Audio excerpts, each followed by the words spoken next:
So in Photoshop, blending layers together can use different pictures to change what our original picture looks like. But what if we don't have other pictures or we want to change it a bit more without having to get more and more layers going on?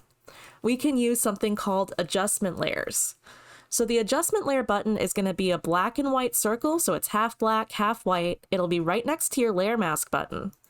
When you click on it, it's going to bring up a list of all different kinds of adjustments you can add.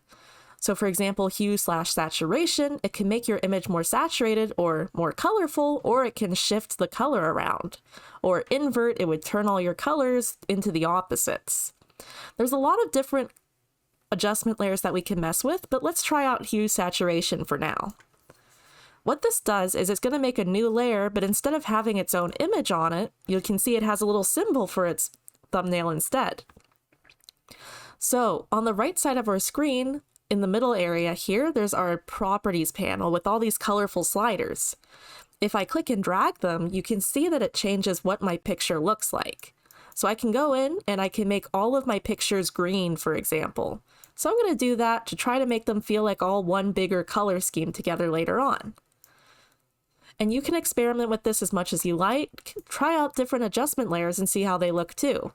Like posterize can be a really cool one for changing your textures as well.